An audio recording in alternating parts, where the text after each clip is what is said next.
নমস্কার বন্ধুরা, welcome to প্রমোটোজ আর্থ। আমি সায়নী। আজকে নিয়ে চলে এলাম কলকাতার মধ্যে এক বিশাল তীর্থক্ষেত্র, শ্রী রাম মন্দির। এই রাম মন্দিরটি কোথায় অবস্থিত, কিভাবে যাবেন, কি কি দেখবেন, সব কিছু বিস্তারিত তথ্য এই ভিডিওর মাধ্যমে আমি আপনাদের সামনে তুলে ধরব।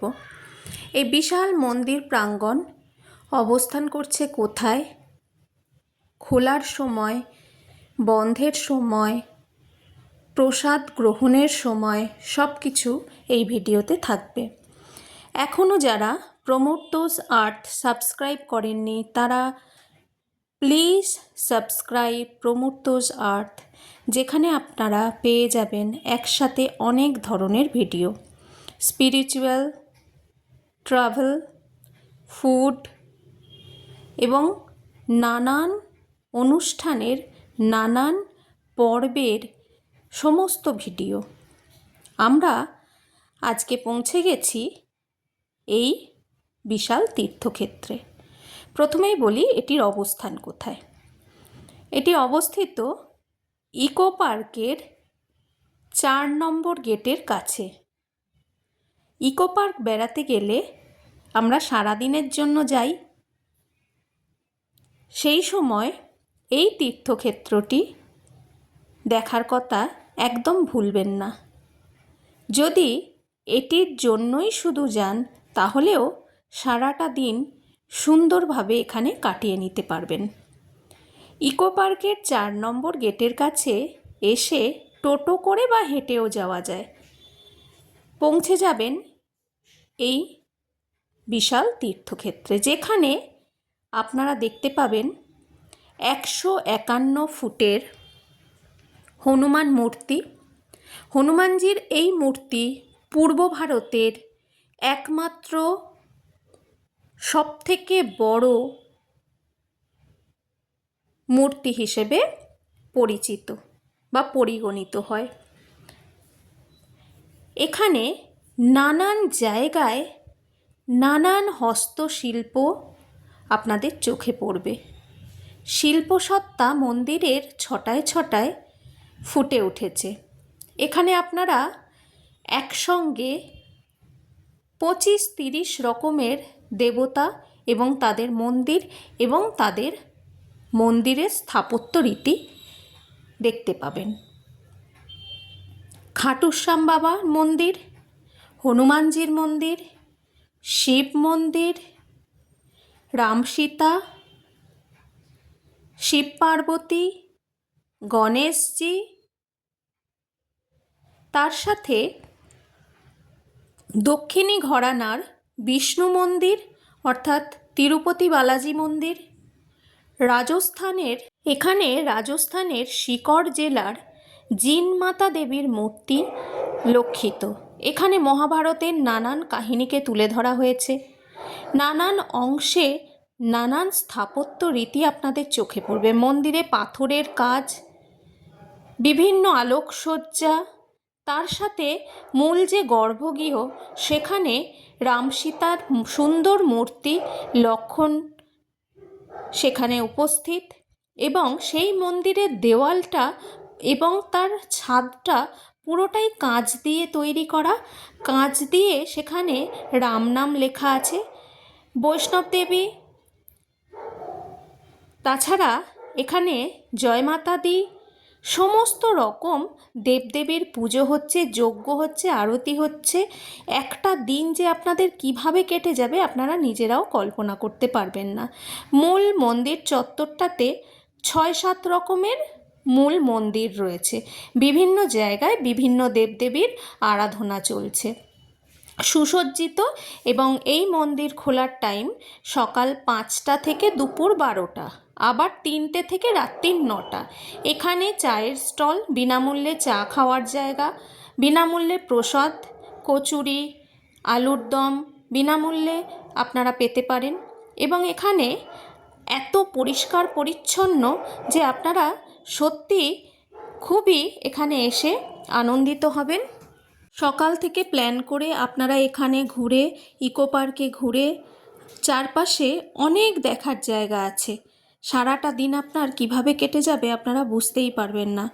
এখানে বিভিন্ন মানুষজন আসছে, সারা দিন পুজো দেওয়ার ব্যবস্থা আছে। বিশাল বড় শিবলিঙ্গ, বাইরে শিবের বিশাল বড় মূর্তি এবং একটা কৃত্রিম জলাশয় করা হয়েছে। তার পাশে রাখা আছে বিভিন্ন মূর্তি, বিভিন্ন মূর্তি। এই যে কাঁচের আলোকসজ্জা, কাঁচের মধ্যে আলোকসজ্জা রিফ্লেক্ট করছে, কাঁচ দিয়ে রাম নাম লেখা হয়েছে। ছাদ এবং দেওয়াল পুরোটা কাঁচের, মেঝেটা টাইলস দিয়ে মার্বেল দিয়ে তৈরি করা হয়েছে। এখানে দেখুন রাম সীতা লক্ষ্মণের মূর্তি। তার পাশে ধীরে ধীরে যখন আমরা এগোবো দেখতে পাবেন সেখানে খাটুশ্যাম বাবার মূর্তি আছে, সেখানে জগন্নাথ দেবের মূর্তি আছে। বলা যায় এক অসাধারণ তীর্থক্ষেত্র। আমরা না জেনেই পৌঁছে গিয়েছিলাম, তাই আমরা অবাকটাও আরও বেশি হয়েছি। প্রতিটা জায়গায় পুজো দেওয়ার ব্যবস্থা আছে। এখানে বেঙ্গলি নন বেঙ্গলি প্রত্যেকে আসছেন এবং তাদের সেখানে ভজন হচ্ছে, সেখানে হোম হচ্ছে, যজ্ঞ হচ্ছে, সেখানে মানত করছে। খুবই জাগ্রত। এবং এখানে সবথেকে বড় কথা দান পাত্র রয়েছে, সেখানে আপনি চাইলে দান করতেও পারেন, নাও পারেন। সেখানে টাকা পয়সা দেওয়ার কোনো জোর জুলুম নেই, পুজো দেওয়ার কোনো যে আপনাকে এত টাকার পুজো দিতে হবে বা পুজো দিতেই হবে সেরকম কোনো ব্যাপার নেই। এই দেখুন জগন্নাথ দেবের মূর্তি, জগন্নাথ বলরাম সুভদ্রা মূর্তি সুসজ্জিত রয়েছে এবং তার পরে পরে বিভিন্ন দেবদেবী, কিছু কিছু দেবদেবীর আমরা হয়তো সেইভাবে পরিচিতই নই, অন্যান্য স্টেটের দেবদেবী, তাদেরকে সুসজ্জিতভাবে সসম্মানে রাখা হয়েছে এবং দেখে আপনি মুগ্ধ হতে বাধ্য। এত সুন্দর মন্দির কলকাতার বুকে এই প্রথম। এবং আমরা না জেনেই গেছিলাম। আমাদের একটা কাজ সেরে ফেরার পথে কোথায় যাব, তখন বিকেল ছিল, তাই কোথায় যাব চিন্তা ভাবনা করছিলাম। তখন আমাদের ড্রাইভার দাদা এই স্থানটার কথা বলল। আমরা গেলাম, আমরা বিস্মিত হলাম, আমরা চমকিত হলাম, আমরা পুলকিত হলাম এবং আমরা অবাক হলাম যে এত সুন্দর জিনিস এখানে রয়েছে। তাও আমরা এটা কিন্তু জানতাম না। আমাদের অজ্ঞাত পরিচয় একটা স্থান, যেখানে আমরা সত্যি খুবই চমকিত হয়েছি, খুবই আনন্দিত হয়েছি এবং আমরা সত্যি খুবই ভাগ্যবান যে আমরা এই জায়গায় এসে প্রসাদ পেয়েছি। প্রসাদ বিতরণ চলছে। আর এই যে বলছিলাম না, একটা কৃত্রিম জলাশয় তৈরি করা হয়েছে, সেই কৃত্রিম জলাশয়ের মাঝে যাওয়ার জায়গাও আছে। সেখানে গিয়ে শিব মূর্তি, বিশাল বড় শিব মূর্তি, সেই শিব মূর্তির পাশে আবার গঙ্গা দেবীর মূর্তি আছে। তারপর এই যে পুজো এখান থেকে কিনতে পারেন। এখানে নানান টুকিটাকি জিনিস বিক্রি হচ্ছে, বাইরেও পুজোর ডালা বিক্রি হচ্ছে। পুজো দেওয়ার যদি ইচ্ছা থাকে এখান থেকেও আপনারা নিয়ে নিতে পারেন, নিয়ে পুজো দিতে পারেন। খুবই ভালো লেগেছে আমাদের, খুবই সুন্দর জায়গা। তাই আপনারা অবশ্যই কলকাতার এই তীর্থক্ষেত্রে একবার হলেও ঘুরে যাবেন, নিরাশ হবেন না। সবথেকে বড় কথা, এখানে কোনো পুজো দেওয়ার জোর জবরদস্তি নেই, কোনো লাইন নেই, কোনো সেইভাবে যে নিয়মকানুন পালন করতে হবে সেরম ব্যাপার নেই। পুজো দিতেই হবে এমন কোনো বাধ্যবাধকতাও নেই।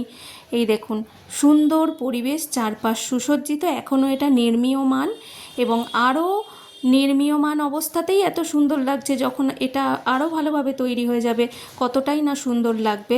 বাইরে এই যে ফুল বিক্রি হচ্ছে, ডালা বিক্রি হচ্ছে। শ্রীরাম মন্দির, নিউ টাউনের এই মন্দিরে অবশ্যই আপনারা একবার ঘুরে আসবেন। আর যাদের ঘোরা হয়ে গেছে তারা আমাকে কমেন্ট করে জানান যে কেমন লাগলো আপনাদের। বিভিন্ন জায়গায় বিভিন্ন রকমভাবে সুসজ্জিত। যত দেখেছি আমরা তত চমকিত হয়েছি, তত আহ্লাদিত হয়েছি। এত সুন্দর একটা স্থান আমরা যেতে পেরে নিজেদের সত্যি ধন্য মনে করছি। আর সবাই একবার ঘুরে আসবেন, এসে আমাকে কমেন্ট করে জানাবেন কেমন লাগলো। দেখতে থাকুন ভিডিওটা লাস্ট অবধি। এবং প্রমোট দোজ আর্থ এখনও যাদের সাবস্ক্রাইব করা হয়নি, প্লিজ সাবস্ক্রাইব মাই চ্যানেল। আর পাশে থাকা বেল আইকনটি প্রেস করে রাখবেন, যাতে করে সবার আগে নোটিফিকেশান আপনার কাছে পৌঁছে যায়। এবং আমি চেষ্টা করি কম বাজেটে সুন্দরভাবে ছোটোখাটো যত ঘোরার জায়গা আছে, খুঁটিনাটি বিষয় আমার চ্যানেলের মাধ্যমে আপনাদের কাছে তুলে ধরতে। আমি সায়নী, আমার ছেলে প্রমূর্ত, এটা আমাদের চ্যানেল। সবাই সাপোর্ট করুন, পাশে থাকুন এবং সবাই খুব ভালো থাকুন, ঘুরে বেড়ান। আমি সবসময় বলি আনন্দে থাকুন, সুস্থ থাকুন। মনের সুস্থতা অনেকটা ক্ষেত্রে শারীরিক সুস্থতাকেও দীর্ঘায়িত করে। তাই ঘুরে বেড়ান, আনন্দে থাকুন, খুব ভালো থাকুন। আর আপনাদের ভ্রমণ কাহিনীগুলোও দেখার জন্য আমি উদগ্রীব হয়ে থাকি। তাই আমার চ্যানেলে আপনারা পেয়ে যাবেন সমস্ত রকমের ভিডিওর সম্ভার। সেটা স্পিরিচুয়াল হতে পারে, সেটা ট্রাভেল হতে পারে, সেটা ফুড হতে পারে, সেটা ডেলি ব্লগ হতে পারে এবং সেটা নানান অজানা তথ্যও হতে পারে। আমি নিজেই এই জায়গায় গিয়ে একটা এক্সপ্লোর করলাম একটা জায়গাকে, কলকাতার মধ্যে এত সুন্দর একটা তীর্থক্ষেত্র যেখানে সব সম্প্রদায়ের মানুষ সমস্ত ধর্মীয় বেড়াজাল ভেদ করে প্রত্যেকে পৌঁছে গেছে এবং প্রত্যেকে সেই জায়গাটি উপভোগ করছে। নমস্কার।